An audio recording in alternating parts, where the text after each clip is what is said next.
Just showing the boys my drone skills. Wave to the drone there, guys. Here we are in Palisade, Colorado. Brian Freeman, Greg Hollenbach, Jay Parker, and Charles Talbott.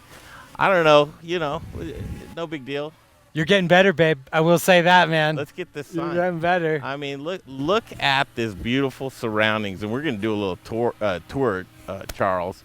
But we were here last year. We got a great interview, but we didn't get the audio. So we've got it locked and loaded. We've got all the camera angles. Look at the RV behind us. There's the TME mobile station. We'll park this baby. I think we've got some good footage. We're going to actually go see the orchards. What are we going to see today? We're going to go through a lot of the process. Unfortunately, we're not packing peaches quite yet. We're about 3 to 4 weeks out on that. But we're going to go through the apple process. We're going to go through the cider mill. We're going to go see some orchards, the fermentation facility, and then we're going to go check out the tap room. So full process from apple to pouring it on draft. Nice, That's nice. fantastic. Let me just go ahead and land this on my hand here, and then we'll go in and... Well, and Charles, normally you guys would have had some cherries, but the cherry crop for a lot of people got destroyed this year, right? Yeah, it was another one of those years where we got a cold snap. Maybe not. Took out most of our cherries. There are still some cherries available, some farms that didn't get hit as hard as we did. But the location that we grow our cherries in, it got hit pretty hard this year. So I didn't crash it. All right, we'll get into all the good stuff and the technical stuff, but I want to show you it's a beautiful day. It's not quite hot yet, but boy, there's been some 100-degree days. Yesterday was 100 degrees. I expect it'll be hot again today. So we're fresh right now. Let's go jump in here while we're fresh, and you're going to love this. Let's have a good time inside of here. All right, so just the overall thing, Talbot, talk about that, the family, the history, as we stroll on inside here. It's how many generations? So we're 6 generations of farming in Palisade, Colorado. My great-great-great-grandpa Charles Yeager moved here in 1907. Helped build the orchard and infrastructure in the Grand Valley, helped build the canal systems, and today we manage about 350 acres of peaches, 160 acres of wine grapes, and 50 acres of miscellaneous broken down between pears, cherries, and a very small amount of apples anymore. I love the diversity of your stone fruit program. You have, I love the fact that you guys also have the pears, the Asian pears, the apples. That's the fun stuff. The stuff that you get out of the tap room and farm market is a lot more, it comes off our experimental block, so we don't sell it as much in the open market. So it's a treat you get when you get to come here. So it just makes it a little more personal, a little more fun. Let's head in. All right, let's go. And this is exactly what you want to do. Come into some air conditioning, take in Palisade all around you, and there you got it. Well, starting at 11, my dad always said you can't drink all day if you don't start in the morning. So well, take this in. So this is an interesting place because this is kind of constructed a lot of stories around here, but repurposed. I mean, the story of that piece right there, this piece right here. Talk about just this tasting room itself and how you assembled it with bits and pieces of history here in Palisade. So this tasting room itself was actually our original cider mill in 1983. And when we go over to the other cider mill, you can just see the vast difference of how much it's changed and how much it's grown. But that's why the floor's slanted, and we have drains in the floor. This was a production facility. In 2001, we turned it into a farm market, and it was only a farm market where we sold our fresh apple juice and then all of our fruits and vegetables. And then in 2017. We decided to build it into a tasting room. So we came in, remodeled the entire area, and in that remodeling process, we had a lot of old wood. And so this behind me right here, my great-grandpa had the foresight to save wood. Farmers save everything. So this was one of his packing sheds that was across the street. He pulled it apart, stacked all the wood, and it sat for years. But this is great-grandpa Talbott's packing shed. Behind the bar is Rick Turley, who owns Colorado Cellars. That was one of his barns that we helped pull down when he sold some property to the irrigation district. And then right here is actually the Jones estate, which was the biggest family farm before us. And we still have the facility today, but that is some of the old wood that was pulled down. That's and so anymore, it's almost like a museum. And I hope to do that one day, because you go in there and it's all the old packing lines, just chain driven. I mean, it's a totally different process. And then all the picking grapes were Mountain Lion, which was the original co-op in Palisade. We have some Talbott Brothers, some Talbott and Sons, some Talbott Farms, a bunch of different packing boxes. But when we first, back in the day, we used to load peaches and apples on train carts.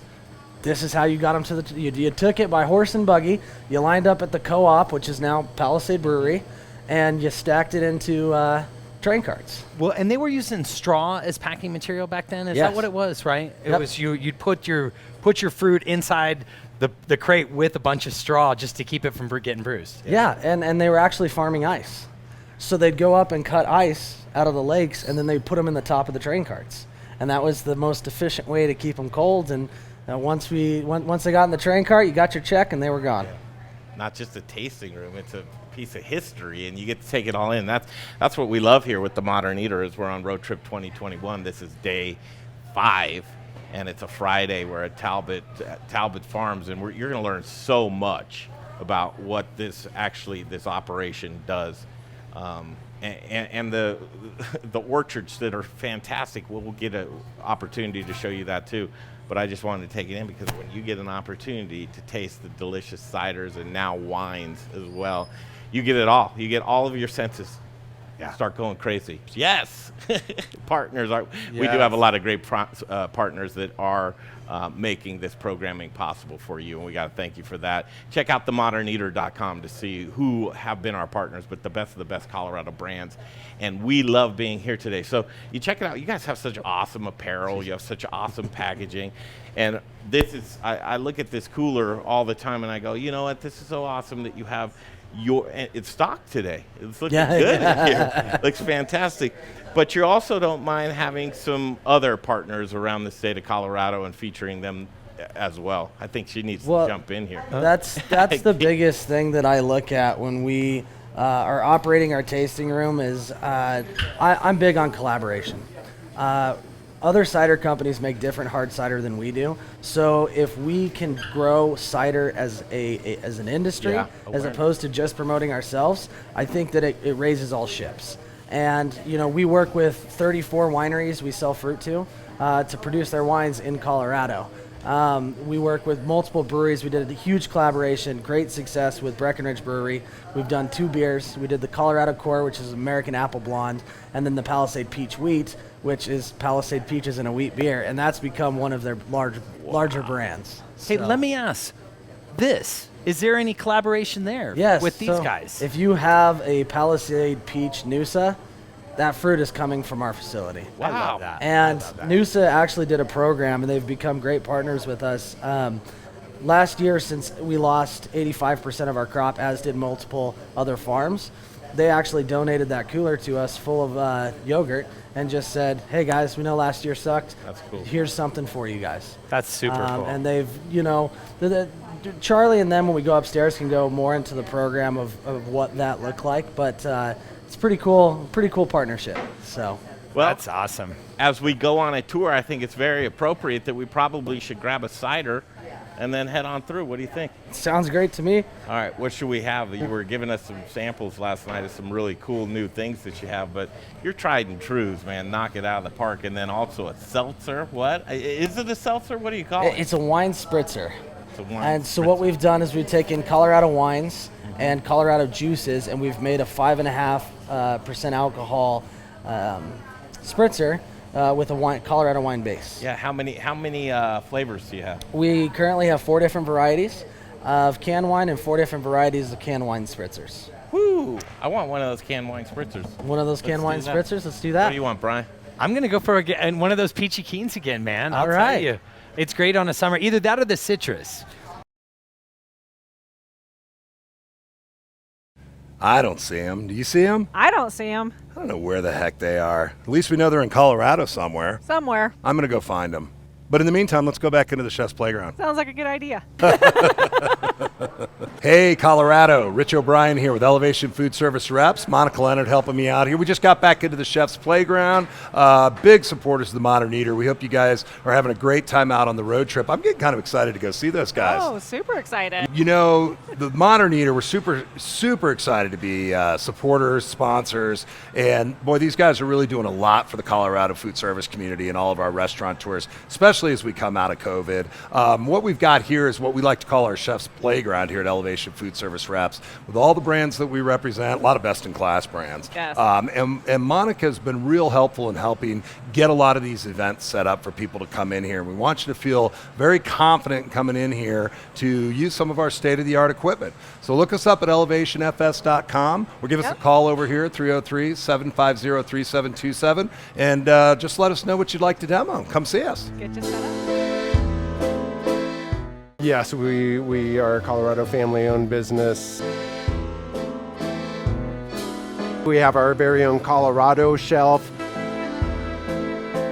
Hey there, Barbecue All-Star. This is your year, so what if you weren't drafted? The only draft you need to be worried about is actually spelled D-R-A-U-G-H-T, and it's adult for the word beer. It's barbecue season, baby. Now get out there and grill your ass off.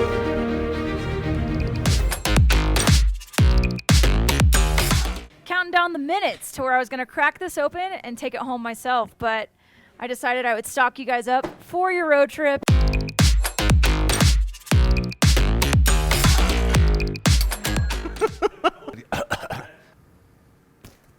Hi, I'm Jeff Nations from Aspen Baking Company.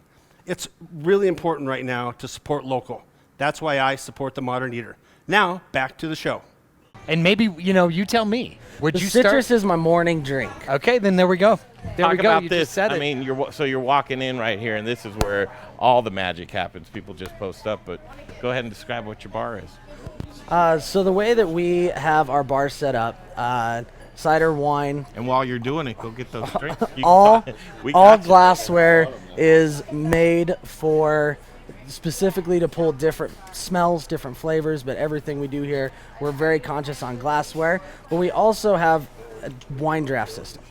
A lot of people won't do wine on draft. They continue to pour from bottles. For us, with being a hard cider company, it made sense to have wine on draft as well, both for not throwing away bottles and kind of the conservation side of doing that, but also just for it's cool. It makes it fun. It makes it hip. It makes it new. Perfect. So, Charles, the coffee cups, is that a special club that I have to drink before a certain time of day to get No. one of those coffee mugs? So those are our camp mugs, and those are we have a mug club. you, sir. So those are mostly our locals, and basically you pay $75 a year, but you get $1 off every pint, and then you get pre-release ciders and wines before anybody else. So we'll invite you up here. You get deals on merchandise and everything else, but we'll invite it up and make more of a personalized family event that's getting to taste stuff before it comes out. Nice. Cool. Take us into the beast. Okay, I gotta grab mine. What are you getting? Can't go wrong with grow pair. Oh, man. Cheers, guys. Cheers. Cheers. Charles Talbott, this is a treat catching up with you. All right, in Palisade, Colorado, road trip 2021, day 5 out of 21, 1,600-mile round trip in Colorado. All right, this is cool. So this is our farmers market section of the tap room, and usually there's more fruit, but we're about 3 weeks away. But this room will be filled with local produce, again, not just from us, from multiple other farms around Colorado. Which is perfect, right? I mean, that's what you go for. And you're going to turn us on to somebody that's down the road here. What's his name? We're going to go see James Sanders at the Palisade Peach Shack. Yeah, wait until you hear this story. That'll be a little bit later today. All right, here we go. Greg, and don't you just love how it's always about collaboration and how these great farmers can work together? And we were talking last night, Charles, and you said something that was super poignant, is that the farmers that are still around are the ones that have collaborated. They're the ones that aren't afraid to work with others. Yeah, I think when you're too focused on what you're doing or focused on what your neighbor's doing instead of helping each other out, you're just bringing yourself down. Yeah. We've gotten to where we're at because we work with multiple farms. How We long lease can from cider multiple last people. in a can? So it's like white wine. Because it gets no oxygen, 3 years is where we've set the date. We do a 1-year shelf life when it goes to the distributor, but we have had cider here that we've tasted every year. We keep a batch from every year. We taste it every year just to see if the product quality is going down. And we found about that 3-year mark is where we start to see a little bit of difference in flavor. And there Not really bad, is truth just to different. that, though. Yeah. I will tell you, because I opened one. I had a gift from Schwartz of some of his early stuff. Yeah, and yeah. I opened that up, and it was on about year 5, and I was like, that wasn't really what he had done in the beginning. Yeah. So It's interesting. you know, and I look at I'm just a curious business type of mind, and I know that yours works that way too. You got to have your best selling SKUs, right? And Yes. you don't mess with the tried and trues, but the experimentals or something you want to bring in. Have you done some real dogs like that? This is just, we cannot put this out there. It's like, what's the worst one you've ever put together? Cider. An elderberry cider. It was just not good. And then I also did a lavender cider, and it tasted like a bar of soap. But when we do these things, we start them all in small batches. Yeah. So we'll start in 5 gallons. Then we'll do 80 gallons for the tap room and see how that goes. And then after that, 275. Uh-huh. And if that continues to go well, then we'll do a full-size batch. But it's piece by piece. It's testing every year. We have barrel age. Barrels you can never predict. So we've had some barrel age go a little funky, and Get overpowered by the barrel or what? yeah, or with barrels, you're not 100% guaranteed you're always going to be getting something that's 100% sterile environment. Okay. If it comes to you wet, 90% of the time it's going to be great. But if the barrel's had time to dry out and has an open bong hole, then it can pick up bacteria. It can pick up lactobacillus, depending on how it's stored, where it's at. So it's pretty unpredictable if you're buying used barrels, which is what I like to do, just because you're pulling different flavors. Yeah. So this stuff's on its way out the door. It will be, yes. So everything that is wrapped is packaged and ready to go. I try to keep a 2-month inventory of everything that we do, just so that we're always prepared to make a shipment. Oh, it's not Armageddon and it's just your personal supply? No. We only need a pallet or 2 for my personal supply. Yeah, no kidding. So, and then also kegs, right? Yes, also kegs. Before COVID, we were 60%. Am I going the right way? Yeah, you're going the right way. We were 60% on premise. And so, with the bars and restaurants being shut down, we moved over to more packaging. But as things are starting to open back up, we're seeing a lot of reception into kegs coming back into the market. So we're catching up on kegs. Is this a international product, a national? Are people drinking Talbots on the beaches of Florida? So we only distribute to the state of Colorado, but in that distribution to the state of Colorado, we do online sales. So we can sell to 38 other states. So we do get orders. Big states that order from us is Texas. Texas is a big one. Arizona and Nevada, Las Vegas. Interesting. I bet your ciders do, though. People like something lighter in hotter places. Exactly. And as we look at distribution going forward, those are kind of our target markets: is Arizona, New Mexico, Texas. Mostly just because it's regional. Shipping's easier, a lot of things are easier. But we think the market is craving something like that. There's not a whole lot of hard cider companies in those states. And if we can spread some of that Colorado love to states that we work with in the fruit and produce, it'd just be awesome. So it looks like you're down right now in here. Yes, so we are prepping for a very busy peach season. So we've added some new equipment this year. So we're a little bit of a mess, but here in about 2-3 weeks, this is going to be fully operational and just a stunningly running machine. I love it. All right, so the last time, and I'm trying to get my bearings because you ran us through here last time. It seems like you were just a year ago, you were just getting some of the pieces to this equipment in here, assembling it. And then there was another room. Show us around more. Did we cut through here? Let's go through the cider mill first. Brian, does my memory serve us correctly that when we came through here, this is when your dad pulled up right here? Yes, here. exactly. Yep, your memory serves right. Yeah. So when your dad and he's out checking peaches. He is? No, he was. Oh, he was. Yeah, he That's pulled up. exactly what he was doing. Where is he today? He still kicks around here a lot, right? Yeah, he's out in the fields today.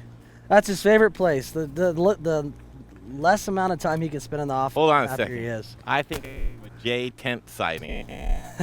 Is that where you slept, Jay? Is that your tent?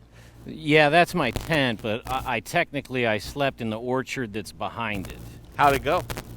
It was amazing. It was amazing. I looked at the stars and slept. Where are we heading to now? So we're going to the Cider Mill. So if you think about the size of the tap room, we built this in 2001. Before 2001, we completely packaged in there, and now this is where we have moved to. Whoa. Yeah, this is the room that I'm thinking about right there. So, I mean, coming right off the bat, first of all, clean as hell. Wow. You got it going on. I guess that smells paint. I'm like, okay. So you're getting all ready, primed up. Getting ready. Yeah. We produce about 70-80% of our fresh juice between September 1st and December 31st. This is going down way too. Cheers. Yeah. Cheers. Well, that's and this just So by the good. way, I mean what you've done with this, spritzer. Yeah. Get out of town. I mean, seriously, if you wouldn't sit by the pool and drink this all day long, Yeah. you don't need much more. It's easy drinking. I believe it has more flavors than most of the seltzers out there, and it's just a farm fresh product. Yeah. Well, and when you say seltzer, I don't even like. It's funny because it's such a different category to me because it just tastes so much better than like flavored water. Exactly. This is real flavor. Yeah. I mean, this is So there's been some reorganization as well. What do you do here? So I am a owner and operations manager for the alcohol beverage division of the organization. Newly created division? Newly created division. Traditionally, it has been a part of the family farm, and we're separating liabilities overall. And so by the end of this year, we're going to be making some really big changes, but one of the changes, we're actually going to be changing our license, and we're going to become a vintner's restaurant, which will increase the amount of hard cider and wine we can make, but will also allow us to have our collaborations on tap. So we'll have different breweries we collaborate with. We'll have 2 or 3 beer taps, the different distilleries that we work with. I can't really name drop, but there's a peach whiskey out there out of Denver. Really, really good. And so there's some different things like that, but we won't really want to make it a farm bar. And consumer education is our #1 focus in this farm bar. Yeah. How can we take fruit fresh from Colorado and make different products all across all different fields? so exciting. Yeah, I mean, congratulations. And what's exciting about this is that now you jumping on the range just for that division is that I can't wait to see your innovation going forward. It's just because you can already tell in just the product and the labeling and the packaging and how it all works out. You're really killing it. It's all coming together, man. I'm pretty excited. And you're so spot on, Greg. With innovation and companies like this, you have to continually innovate to stay in the game. Not ahead of the game, just in the game. If you're chasing trends, you're behind. Yeah. There's no point in chasing trends. You're the first to it, or you're done. Once you try and catch Charles, he's gone. Oh, he's gone. He's already gone. I'm out. Where else you want to? Yeah, let's keep walking and talking. Cool. So I think Scott Jones is hanging out around here. He was just in that Royal other Crest. room. Was He he was really? right Yeah. in there. Yeah. We're gonna go We'll go over jump there in. as soon as we get done. But Royal Crest Dairy buys their apple juice buys our apple juice. We produce the Kroger label. We produce our own Mountain Gold label. Process, all the fruit comes in, gets bathed over there, drops into the shredder, which basically pulverizes the fruit into a pumice, goes around each one of these rollers with the collection tray, and basically you're pulsing the fruit. You're crushing it, opening it back up, crushing it, opening it back up. The cool thing about this facility is it's a zero waste facility. So all of the dried pumice, by the time it's done, goes to local farmers, local ranchers, and also goes to the DOW. They use it as bear bait to catch animals so that they can get them out of populated areas. See, and that's what I love about businesses like this is you've got that sustainable mindset of just regeneration from beginning, grow it, harvest it. How many uses can you, with the application of it, from ciders to juices, back down into the earth again, and just full circle. Well, and I'll tell you what, I farmed pigs for about 4 years, and You feed pigs fresh apple pumice and Palisade Brewery's grains, you will have the best pigs. Period. The Nice. fat doesn't build, it marbleizes. Wow. It's unbelievable. Wow. Yep. We're gonna run into some people. Do we still have more in here? Yeah. Yep. I'll just show you the packaging Yeah. facility. No, real and no quick. hurry.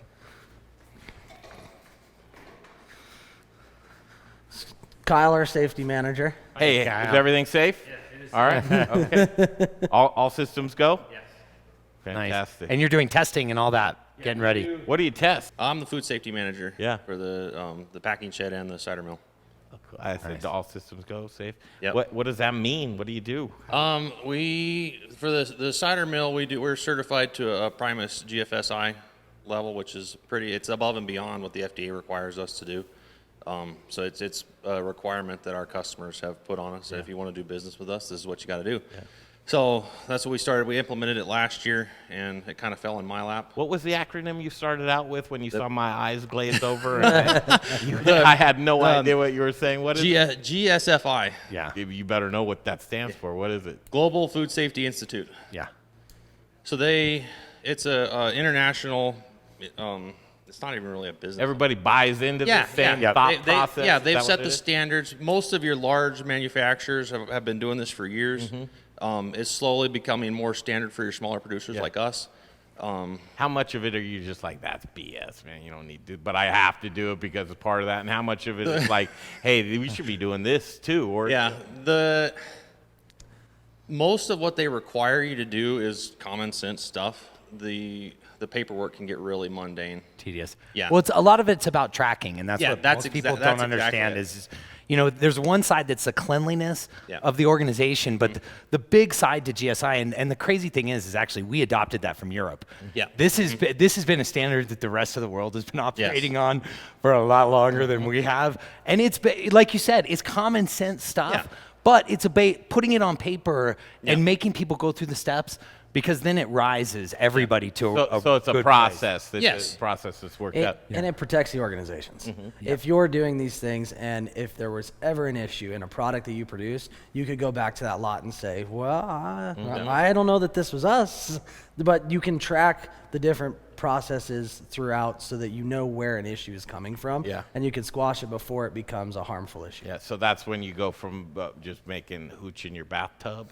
to an So we know that the product we're making is safe. And then we have the paper trail, like you were saying, to prove it. So we're required to keep 2 years of records. So we've got from 2018. How would you see that from a can? Is there any? That's not on the can. It's not. No. No. Okay. And there's very little a consumer would be able to actually see on a can. Now, you guys aren't printing the little, that will come. No, that will come. As far as hard cider goes, we're not lock coating and date coating yet. Yeah. That's coming down the pipeline pretty quick. But as far as our sweet cider that goes, that's been for a long, standard. that's standard. Time. And Greg, you see it. It's a little print. It's just number coded on the top of the cider. So you're not a government entity or a bureaucrat that comes. You work here for this company, and so you've had to build a position for that, just for safety standards, huh? Yeah, the position's been built over time. Kyle's been a part of this organization for 6-7 years. 5 years. 5 years okay. now. So. Well, I'm giving you a little more, but Kyle's done everything in this organization from almost every job, I would say, in the packing and processing facility. Kyle's done it all. So Kyle was a natural fit, and I was not a part of any of that decision making. Kyle was a natural fit to go into that position. So it's been very cool to watch it grow. My background is in maintenance and mechanics and stuff. That's what I have my degree in. Can you fix the slider on our RV? Probably. You really could? Maybe. God, I would love I could probably figure it out. Hey, man, just so you know, he is not joking. Okay. And I'll pay you good money, man, to do that. No, that's a joke, but the first part was real. Hi, guys. What else in here? And then we've got, hey, man, you're just really cool. Yeah. Good What's to your see name? Greg. Nice to meet you, Yeah, Greg. absolutely. Brian. Nice to meet you, So Brian. everything's all set in This here? is Jay. Hi, Jay. Yeah. So when the juice is being, after the juice has been crushed, it goes into those 2 collection tanks. Then it'll come into here. We'll flash pasteurize it at 160 degrees for 6 seconds. So we're bringing up the temperature to kill any microbial yeast, anything that could affect the flavor quality. But right after, it's going straight into a chiller. What's the 6 seconds madness? I mean, It's is that your sweet It's spot? kind of like cooking. Yeah. It's kind of like you're putting a pin in the middle of a steak just to know that you got it to that temperature for 6 seconds where you at least killed that bacteria. Perfect. But what makes our process different is a lot of cider companies hot fill. So you start to caramelize the sugars and you get a totally different flavor. So after it goes through our pasteurizer, it's going to a chiller and it's crashing it back down to 40 degrees. So then we're getting from real hot to real cold. Is that the flavor lock at that point? Yeah, exactly. And then you can keep that consistently really good flavor. From there, it'll go into those 2 tanks. And will it maintain that temperature? Is that the temperature you want to keep it at? That's the temperature we'll bottle at. Yeah. Interesting. It can be shelf stable because of the fact that they flash pasteurized it. But one of the things for our viewers that they should check out, if you go back to the dairy farm that we visited when we were in their production facility, they have that exact same machine. Right? This was actually right there. purchased from a dairy company outside Denver. Interesting. So this is all dairy equipment. Interesting. So the last thing I'll throw in when we're in here is the only difference between apple juice and cider is the cider's all on the other side of the wall in the cooler, which we'll peek in and take a look at. But we put the cider, same process, we'll put it into the tank. We'll add a pectic enzyme, and we'll just settle out the solids. So it's like no pulp apple juice, or no pulp orange juice would be cider, and pulpless would be juice. That's the only difference? That's the only difference. Wow. You get the haze. Yeah. Is there a demand for maybe a pulpy cider? There's a demand for both. I prefer cider, and a lot of the locals prefer cider. Yeah. We sell, I mean, it's probably 50-50 on what we sell. It's interesting, though, because remember, or I'm a little bit older than you guys. When I was a kid, all the apple juice always came as cider. That was what you got as a kid. And I don't know if you remember this, but as a kid, we didn't drink juice. We drank that brown stuff. No, dude. that I your just had parents the would give you. concentrate in the freezer that I'd take a spoonful of apple. Oh, okay. Add some water. Add some water. All right. This is great education, Charles Talbott, on a Friday. Road Trip 2021. It's day 5, and what a way to start out. The day's not going to be this pleasant, but it's very nicely air-conditioned in here in 100-degree days.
Royal Crest, yes!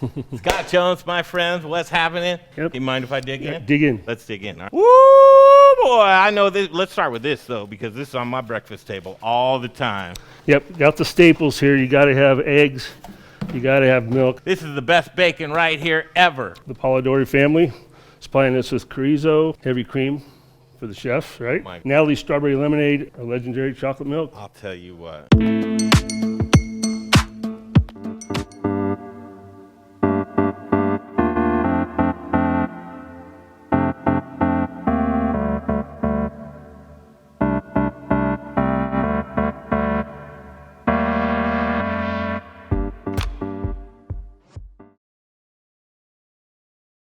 So this is a cooler we run year round. It is always kept at 37 to 40 degrees.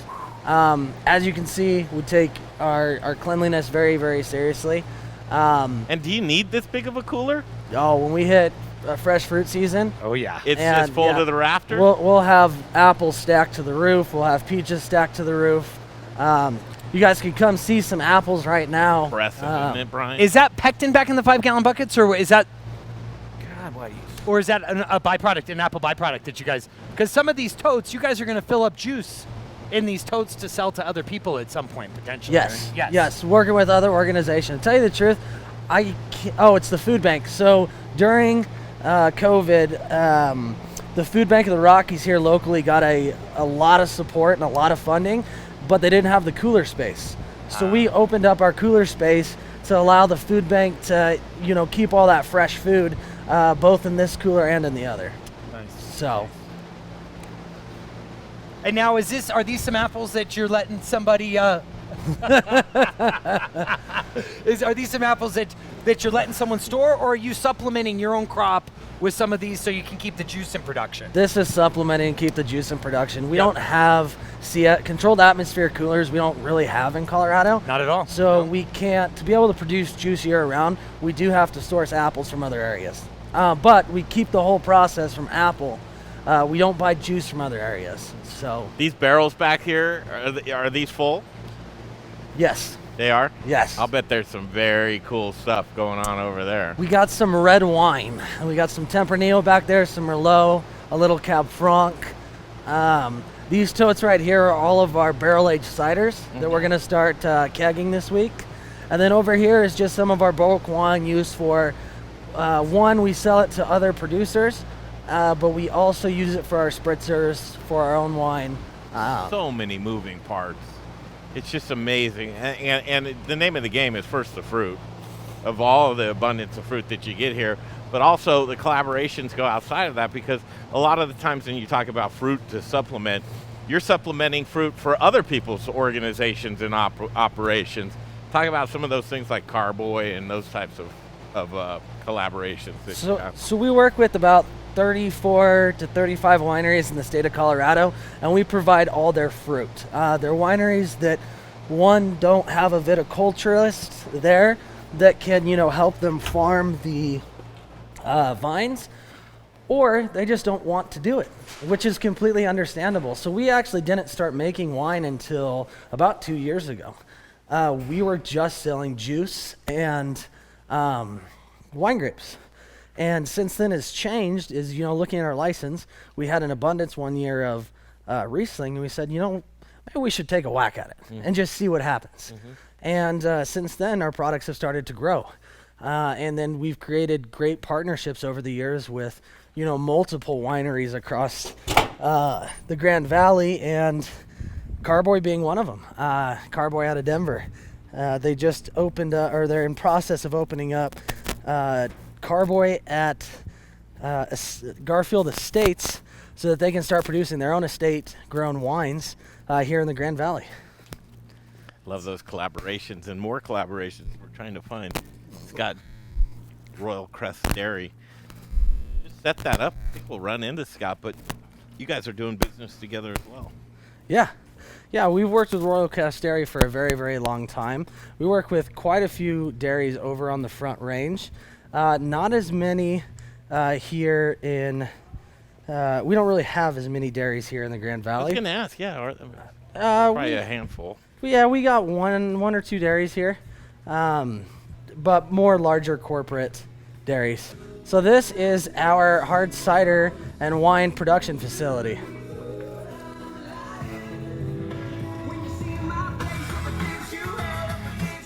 Wow. So everything in here is. Now this looks like a whole nother business in here. It's a totally different organization, right? I mean, it's just it's the science side of what we do. Less or a little more away from the farm and horticultural side, a little more to the enology side, and just really focused on producing alcoholic beverages. Yep. And super tasty. I got to give it up to you guys. everything that I've had from you. Look at this. I have this is really, freaking perfect content right really here. I love. So what's he doing in here, So, Charles? Congratulations. 'cause Thank guys, you, thank you. You're hitting the mark. He's cleaning. Well, I think Did you stage this? For I did us? not stage this. This is great. No, this is Chase, who is one of our assistant production guys. What's up, Chase? You got to stay a certain go, buddy. size Help in me? order to continue Okay. doing that. I feel like I should be helping. You got a microphone? Chase is be like, Chase. I've done it 100 times. I know you're clean. You know what that reminds me of right there? What's that? In my house down in Denver that I grew up in, they had these milk boxes, but they're built into your house. And so Royal Crest would drop off the milk or whatever goodies that they had in the back of your house, and they had this thing.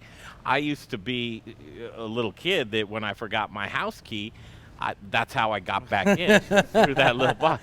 So this reminds me of that. But I'm looking at myself, and you think I could get through this hole right here? Oh, you totally could. I mean, I'm not the smallest guy.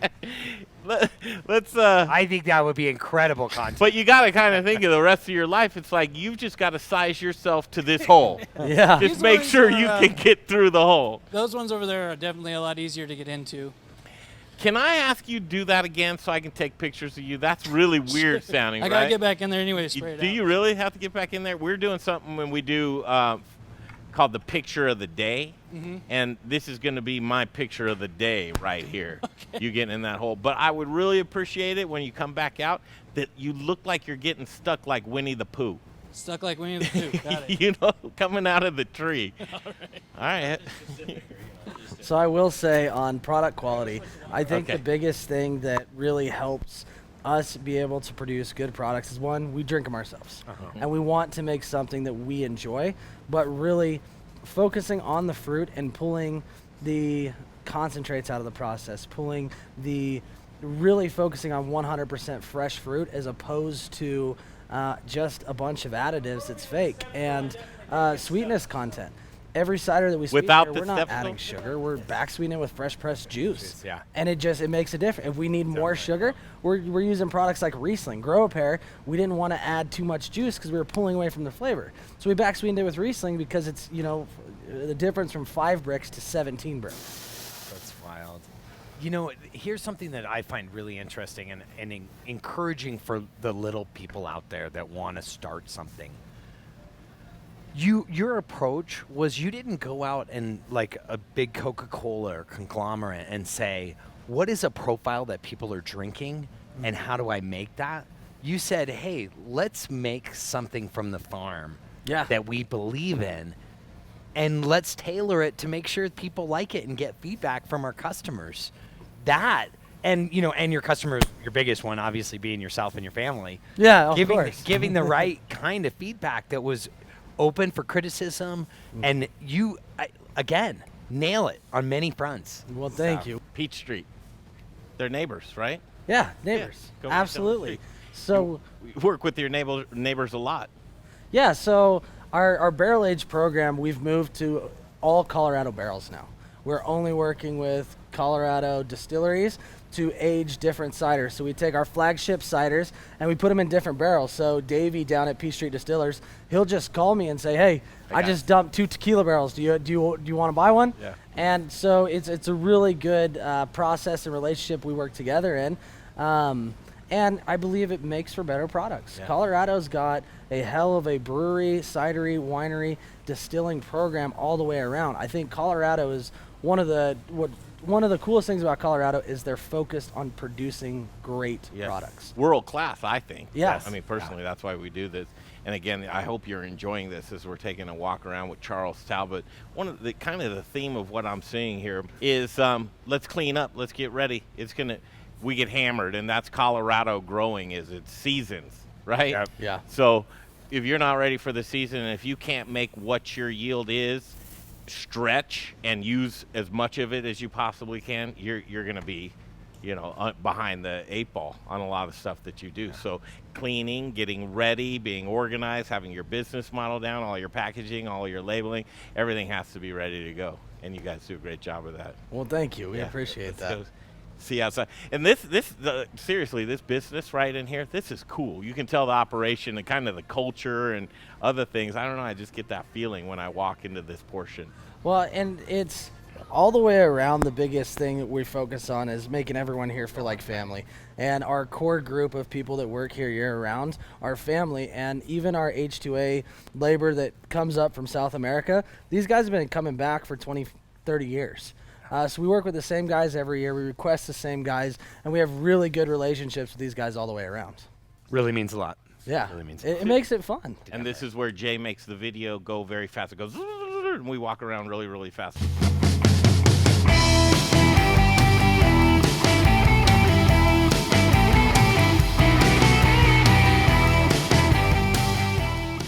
This time of year is making sure dry runs on everything. We got to make sure all the equipment's running.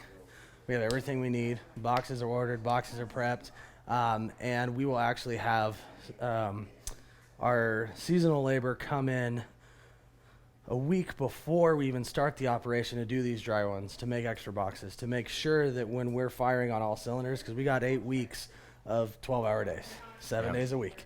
And this is our time of year where we can prep, then we can take our break, January, February, we can take a little time off, but right back to it. And as this organization continues to expand into different sectors, we're becoming more and more year-round all the time. So finding that time off is becoming a lot different.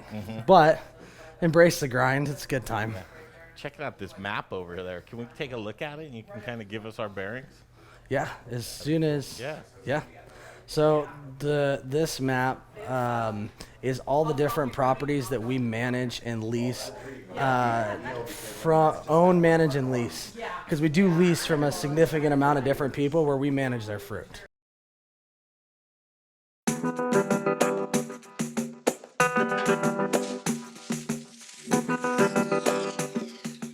Studio Kitchen here, guys, delivering some butter for your road trip. So what you doing in my parking lot? So Sawaj is a artisanal company that focuses on European-style butter and cheeses. Yes, so we have our 84% European-style butter, grass-fed butter. This one is 100% grass-fed butter, over 84% butter fat content, which means there's more butter fat, less water. Cooks better at higher temperatures, perfect for baking. Oh my goodness. Look at that. Look at the color of that. Mm-hmm. That's the first thing that our customers notice. What? This is a new release.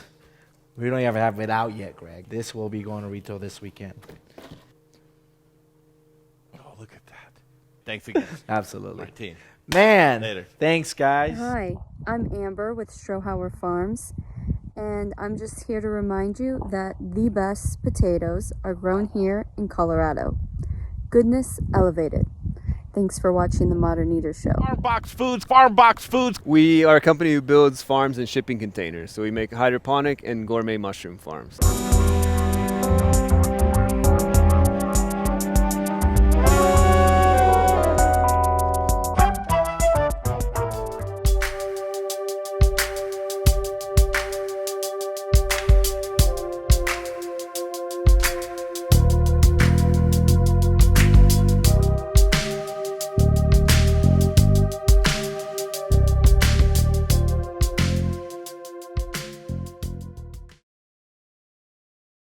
We are right here. We're right there. And so all of these lots, first of all the lots around you. Okay, I was on a bike ride up on that hill today. But you've got the lots that you must have built by, where's one? Lot one. We got one north and one C. And one First, south. These are the first two then, right? I mean, you've got to label them by actually sequential order of. The first farms are what is now the town of Palisade. Really? Yeah. The Victorian at the bottom of 38 Road, that was my great-great-great-grandpa's house. You and still have so, it? Is it sold off? No, it was sold off in the past. And oh, man, hopefully one day can get that back, but that was We'd be the original cider farm. On a yacht right now. Right? Well, that was the original farm and a lot of the town of Palisade. We Is have that on this map? It's not on this map. Yeah. But we have a bunch of, actually it's right there. It is. So these are the first two Victorians. And this is the Palisade. Colorado. Yep, Colorado River Colorado runs River. all the way through. And then canal systems. Hey, Scott Jones, don't go too far. Running off of the Grand Mesa is where we get our water, and it goes straight to the canal. And what is not pushed into the canal is pushed back into the river. We have one of the oldest hydro plants in Colorado, and it's been running for a very long time. It's a very nice system. Is that where you guys get your electric in Palisade, or from the hydro, or no? No, we're XL up here. Are you okay? So they're selling it off somewhere else, or Yeah. Interesting. So how do you go? So you go, all right. How do you keep an eye on this? You go, oh, we got our eye on this one right here, or this is up and available, or we want that because it's scattered throughout. It's right now we're not in the business of trying to find more.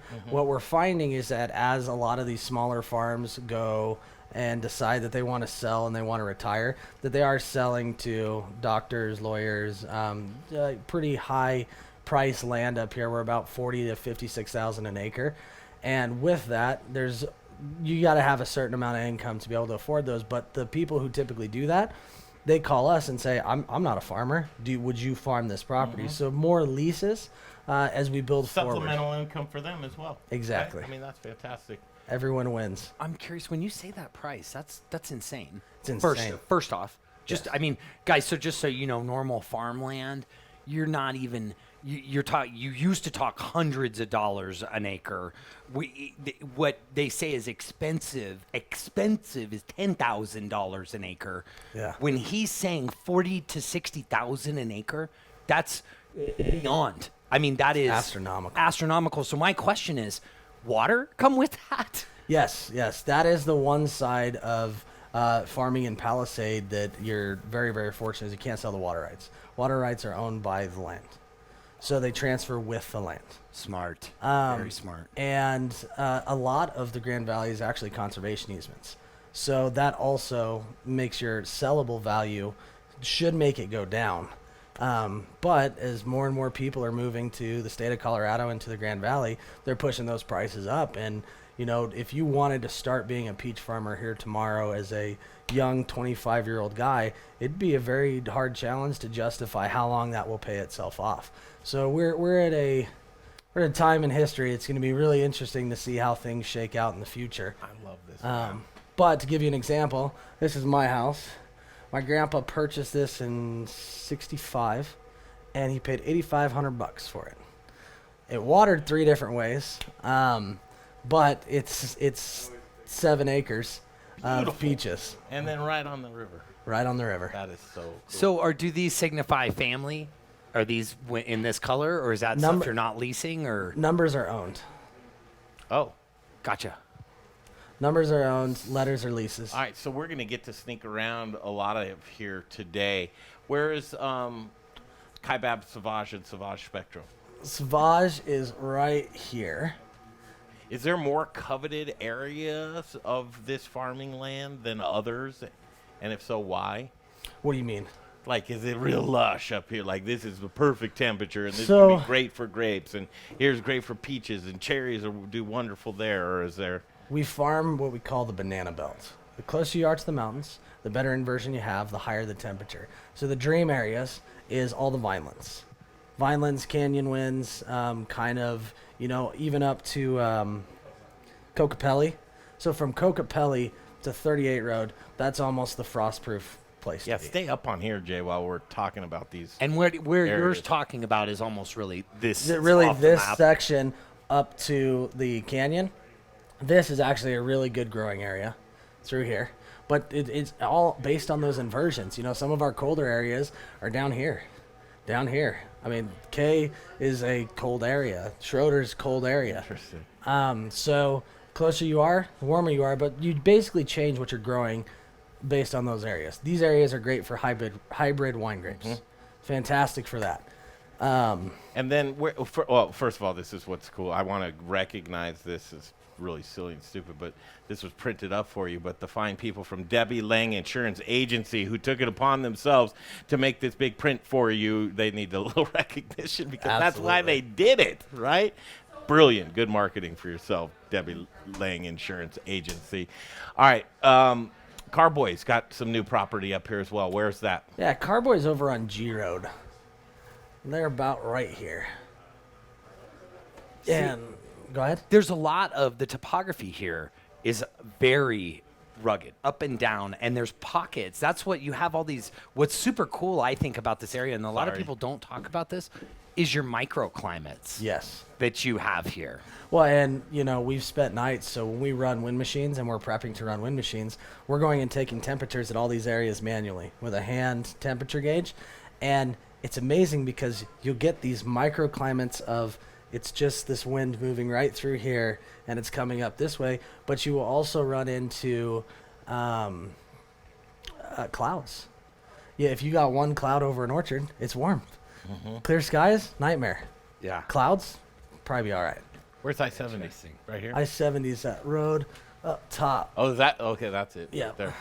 And then we're going to go visit James at his farm stand, right? What's the name of his business? Palisade Peach Shack. Where's that at? Palisade Peach Shack is at exit 42. He's right there. You said he's got a prime spot. He's got a prime spot. All right. So before we wrap this up, well, first of all, this is great hanging out at the map. Is there anything else on here that we should recognize? Like, where is Peach Street Distillery on here?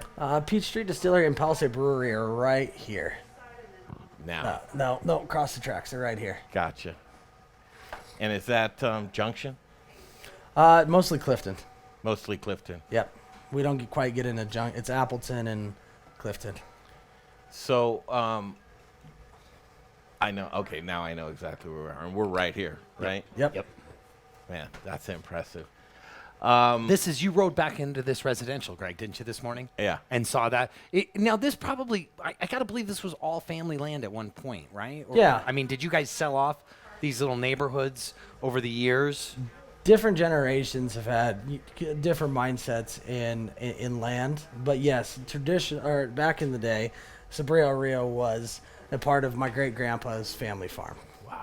And my great grandpa, this was his house right here, and he was in view of the packing shed.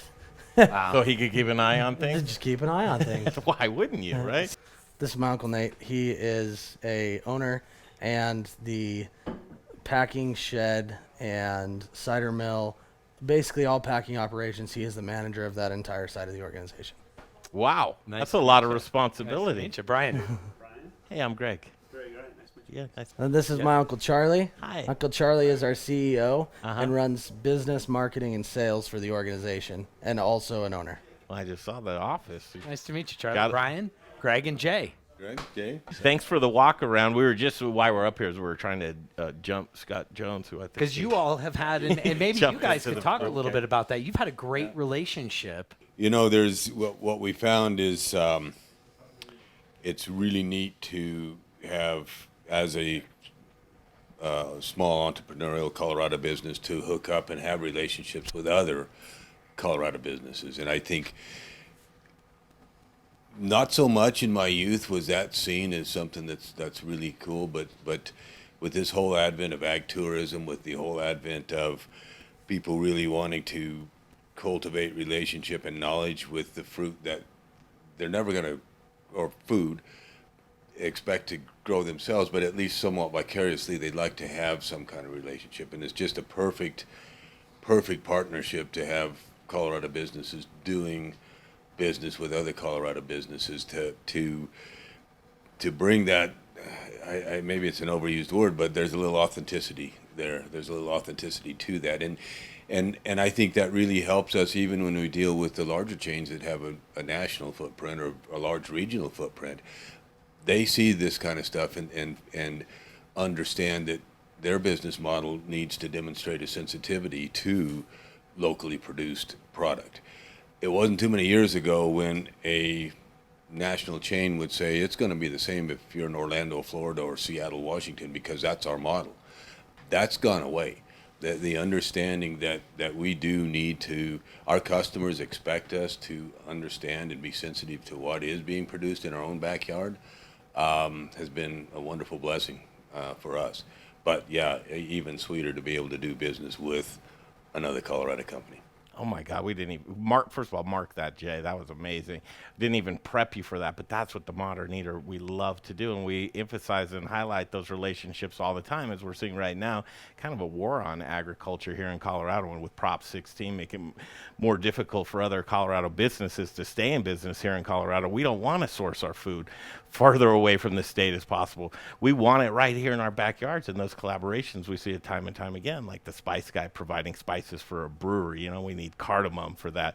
Or the spent grains that we showed from Centennial Cuts out of Walsenburg, and their delicious beef that Breckenridge Distillery sends their spent grains down to fatten them up to make delicious Colorado flavored beef. But that's the full circle of relationships that we put together here, especially in Colorado, because we need that. We're a regional state to where things are happening in seasons, and how do we work together? Because that term, high tides raise all ships, it's really true, and I think we do that great here in Colorado. Tell you another fun little tip. In fact, she may be here waiting for us.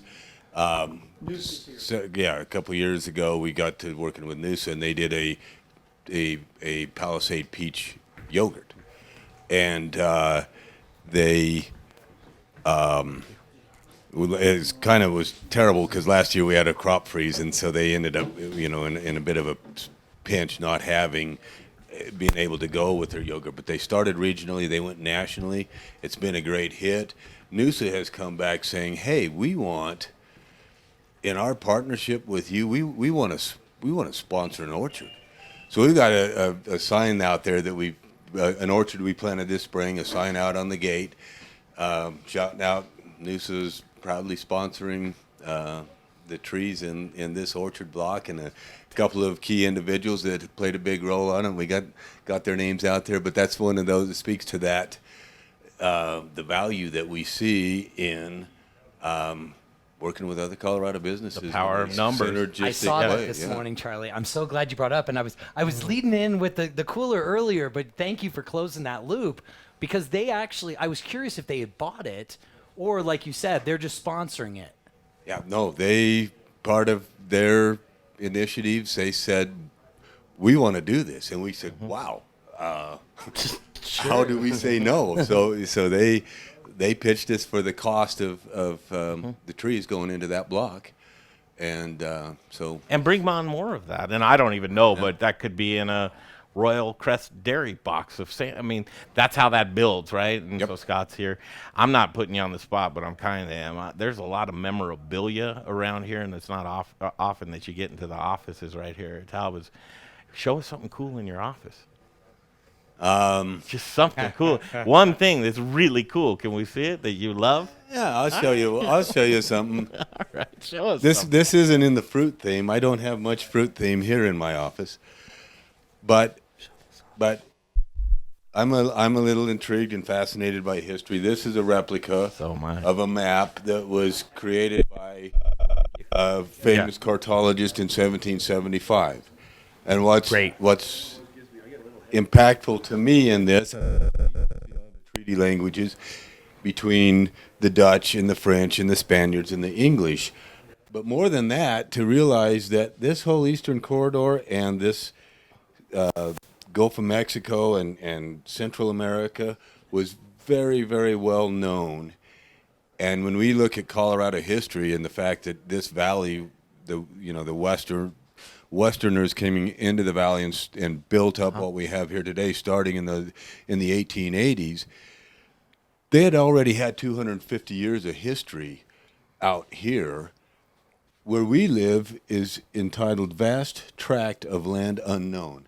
And I think how fascinating, what was the mindset of a person back then when they had this huge country, they didn't even know what was there. Yeah. And so here we are, our forebears came in and figured out what was there and what could be done here. And I'm going to tell you the vision. If you look south of the canal or north of the valley, that's what the whole valley looked like, with a few cottonwood trees, along the rivers and stream beds. That vision that says, hey, we can do something here. We can make this something that's pretty awesome. And the work, the shoulders we stand on, living here in this industry, doing what we do, started with people with steam shovels, carving out canals with a vision of what this can be. and that's to me, it's kind of humbling to be here. Boom. That's awesome. I mean, Charlie. drop that mic or throw it out the window. I don't know what that was so cool. Hey, is this correct though? I mean, this looks a little. This is inflated, right? No, cube is here. Oh, this is a replica. Yeah.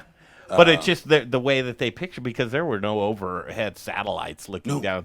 This is all and fairly accurate, right? But absolutely, yeah. It just goes to show you, just like you said, this was fairly well-traveled territory to where they can get that, and this is the land of the unknown. Totally unknown. First time I've met you. Pleasure, sir. That was amazing. Thanks for bringing us into your office. Yeah, that's you bet. fantastic. Wow, that was a treat. That was cool. But Scott, talk about this collaborations, working together, how Colorado unites, and how you personify that with Royal Crest as well. Well, we've just had lots of success with partnering with basically family-run businesses. And me and Charlie were just talking about it in there. You know, a lot of the, other than the products we manufacture, but we're a family-run business too. But a lot of the products that we carry, my contact with that supplier is the owner on 90% of them. So obviously you get great response, and they're good people, and most of them have been in this business a long time, and they get it. And they get it. They get. Can you picture in your mind right now 3 50-year-old guys in an RV at about midnight passing around the chocolate milk? I can. One to another and just say, Funny, I think I dreamed about that. Did you? Yeah, I'm not sure. That's called a nightmare. That's called a nightmare. Yeah. But I mean, along the way, and just a great partner of ours, and thanks for helping us get out there and spread the word. But that's important, right?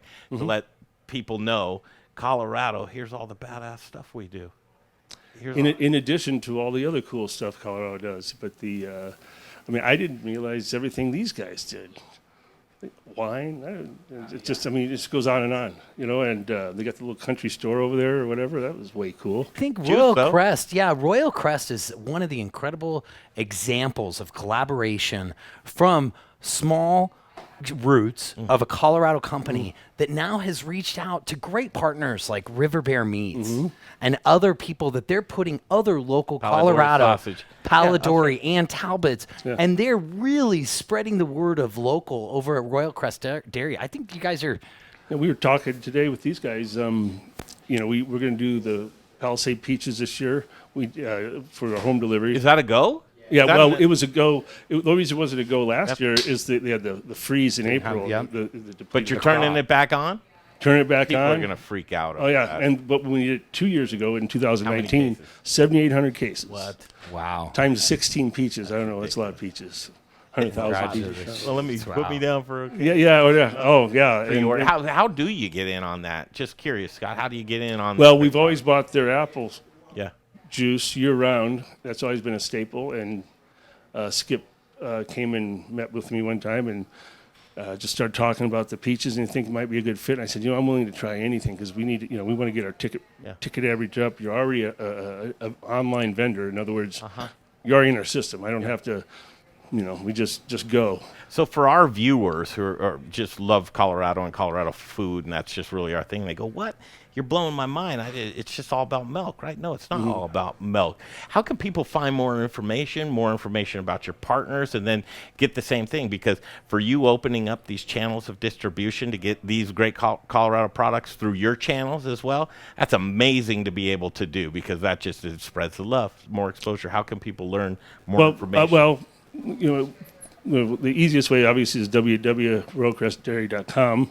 But and then how we found these partners and brought them into the fold is just a lot of us have been in the business a long time, and connections through the network of chefs that we have, and then you guys are connected, and so it's just it's a network. So that's how those were gathered, and then we're going to, and we need to do a better job of it probably, but do some more vendor features.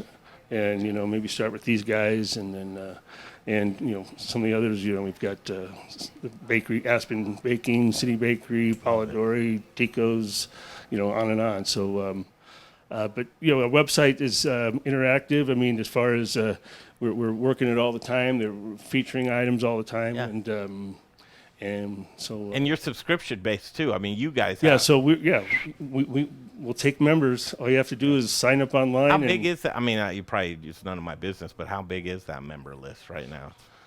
It's just shy of 60,000. Who? Denver Metro? Are you going outside Pueblo Denver? to Fort Collins. We have 84 routes, and each driver handles.